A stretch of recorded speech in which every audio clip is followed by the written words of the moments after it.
আমার সকল প্রিয় অষ্টম শ্রেণীর বন্ধুরা, বেঙ্গলি টিউশন ক্লাস 5 to 10 চ্যানেলটিতে তোমাদের সকলকে স্বাগত জানিয়ে শুরু করছি আজকের ক্লাস। তো বন্ধুরা, আজকের ক্লাসে আমরা আলোচনা করব তোমাদের অষ্টম শ্রেণীর বাংলার যে সহায়ক পাঠ বইটি রয়েছে পথের পাঁচালী।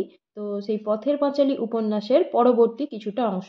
এর আগে বেশ কয়েকটি পর্বে আমরা এই পথের পাঁচালী উপন্যাসের প্রথমের দিকের কিছুটা অংশ আলোচনা করে দিয়েছি। তো আজকে 50 পাতার যে বাকি অর্ধেক অংশ রয়েছে সেখান থেকে আলোচনা করব। তো আমরা এর আগে কি জানতে পেরেছি না, অপু তার বাবার সঙ্গে তার বাবার যে শিষ্য লক্ষণ মহাজনের বাড়িতে গিয়ে উপস্থিত হয়েছিল এবং সেখানে থাকাকালীন অপুর সঙ্গে তার দিদির বয়সী অর্থাৎ দুর্গার বয়সী একটি মেয়ে অমলার সঙ্গে পরিচয় হয়েছিল এবং লক্ষণ মহাজনের ছোট ভাইয়ের স্ত্রী তার সঙ্গেও অপুর পরিচয় হয়েছিল। তো অমলার বাড়িতে গিয়ে অপু নানান রকম খেলনা দেখতে পেয়েছিল এবং সেগুলি তার খুব ভালো লেগেছিল। এবং লক্ষণ মহাজনের ছোট ভাইয়ের যে স্ত্রী তার বাড়িতে গিয়ে অপু কি দেখেছিল, তো সেই বর্ণনাই কিন্তু আজকের আলোচনায় আমরা পাবো। তো দেখো এখানে কি বলা হয়েছে। বধূর কাছে এক জোড়া পুরনো তাস ছিল। ঠিক এক জোড়া বলা চলে না, সেটা নানা জোড়া তাসের পরিত্যক্ত কাগজগুলি এক জায়গায় জড়ো করা আছে মাত্র। অপু সেগুলি লইয়া মধ্যে মধ্যে নাড়ে চাড়ে। তো অপু সেই বধূটির বাড়িতে গিয়ে কি দেখলো না, এক জোড়া পুরনো তাস। তো সেগুলো ঠিক এক জোড়া তাস নয়, কারণ অনেকগুলো তাসের যে পরিত্যক্ত কাগজ, মানে যার জোড়াগুলো হারিয়ে গেছে সেই রকম কতগুলো পরিত্যক্ত কাগজ এক জায়গায় জড়ো করা আছে মাত্র।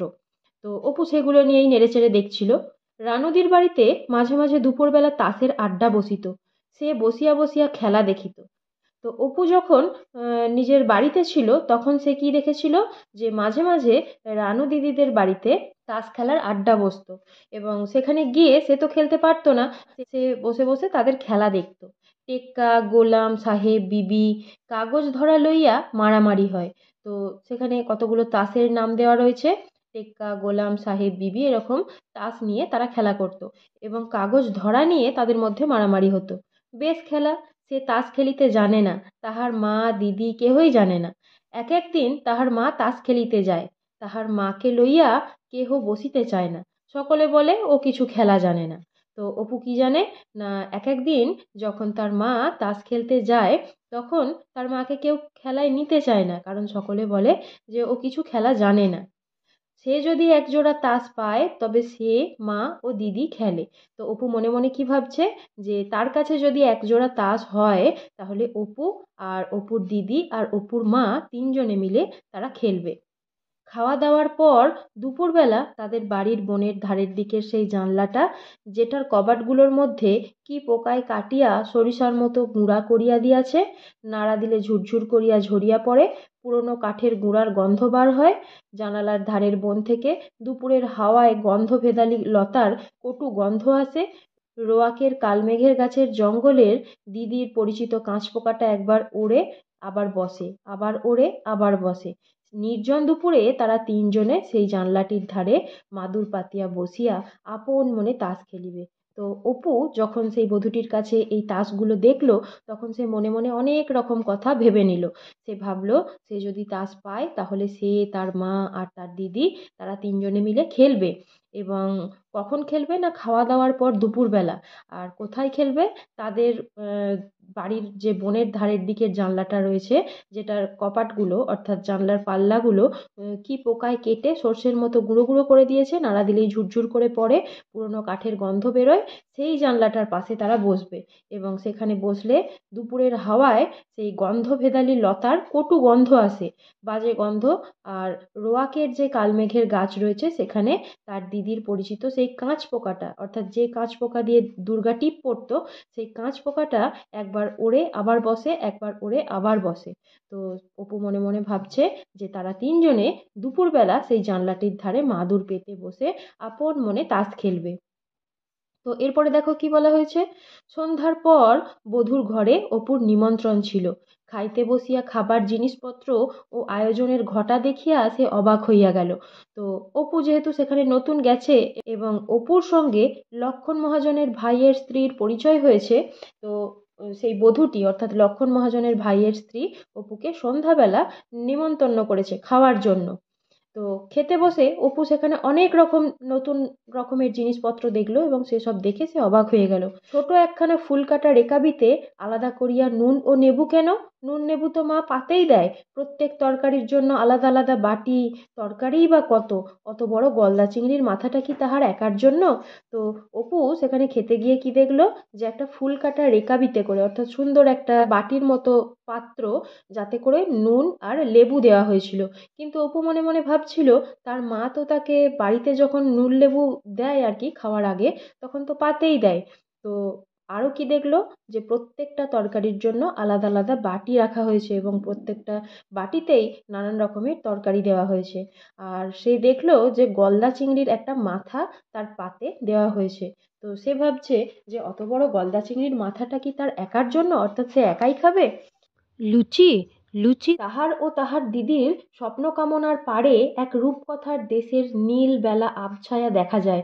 কত রাতে দিনে ওলের ডাঁটা চচ্চড়ি ও লাউ ছেঁচকি দিয়া ভাত খাইতে খাইতে, কত জল খাবার খাওয়া শূন্য সকালে বিকালে অন্যমনস্ক মন হঠাৎ লুব্ধ উদাস গতিতে ছুটিয়া চলে সেখানে, যেখানে গরম রোদে দুপুরবেলা তাহাদের পাড়ার পাকা রাঁধুনি বীরুরায় গামছা কাঁধে ঘুরিয়া বেড়ায়।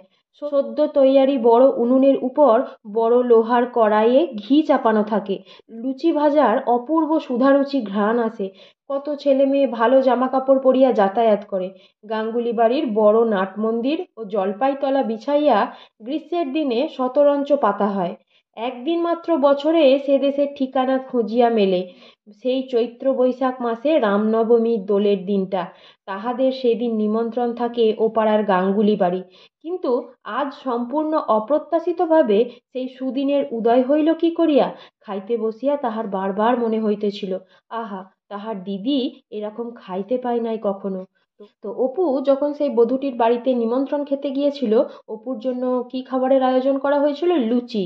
তো অপুর কাছে লুচি খাওয়াটা একটা বিশাল বড় ব্যাপার। তার স্বপ্ন কামনার পারে যে রূপকথার দেশের গল্পের মতন সেই লুচি খাওয়ার বিষয়টা। তারা দিনে রাতে যখন ডাঁটা চচ্চড়ি লাউ ছেঁচকি দিয়ে ভাত খায়, জল খাবার খাওয়া শূন্য সকালে বিকালে, অন্যমনস্ক হয়ে হঠাৎ তার লুচির কথা মনে পড়ে যায়। অর্থাৎ লুচি খেতে সে বড় ভালোবাসে। এবং আর কি মনে পড়ে, তাদের গ্রামে পাকা রাঁধুনি বীরু রায়ের কথা মনে পড়ে। কারণ এই বীরু রায় চৈত্র বৈশাখ মাসে রামনবমীর যে দোলের দিন, সেই দোলের দিনে গাঙ্গুলি বাড়িতে রান্না করে এবং সেখানে লুচি খাওয়ানো হয়। আর অপুর আর তার দিদির সেখানে নেমন্তন্ন থাকে। আর গ্রামের অন্যান্য ছেলে মেয়েদেরও সেখানে নেমন্তন্ন থাকে। সকলেই নতুন জামা কাপড় পরে সেখানে খেতে যায়। আর খেতে বসে অপুর তার দিদির কথা, অর্থাৎ দুর্গার কথা খুব মনে পড়ল। কারণ তার দিদিও খুব খেতে ভালোবাসে আর তারা কখনো এরকম খেতে পায়নি। তো আজকে আমরা এই নবম অধ্যায়ের শেষ পর্যন্তই আলোচনা করে দিলাম। এর পরের দিন এই যে পথের পাঁচালী উপন্যাসটি রয়েছে, তার দশম অধ্যায় থেকে আলোচনা শুরু করব। তো আশা করছি তোমরা আলোচনা থেকে উপন্যাসটা বুঝতে পারবে এবং এত বড় উপন্যাস নিজেরা পড়লে যতটা না ভালো বুঝতে পারবে, শুনলে আর একটু ভালো মনে থাকবে। তো তোমরা এই চ্যানেলের ভিডিওগুলি নিয়মিত দেখতে থাকো এবং ভিডিওগুলিতে লাইক করে দিও। তোমরা যারা যারা এখনো পর্যন্ত চ্যানেল সাবস্ক্রাইব করনি, তারা অবশ্যই চ্যানেলটিতে সাবস্ক্রাইব করে দিও এবং পাশে থাকা বেল আইকনটি প্রেস করে নোটিফিকেশান অল করে দিও। আর যারা ইতিমধ্যেই সাবস্ক্রাইব করে ফেলেছো, তাদের সকলকে জানাই অসংখ্য ধন্যবাদ। এবং ভিডিওগুলি থেকে উপকৃত হলে তোমরা তোমাদের বন্ধুদের সঙ্গেও শেয়ার করতে পারো। তো তোমরা সকলে ভালো থেকো, সুস্থ থেকো। আজকের আলোচনা এই পর্যন্তই।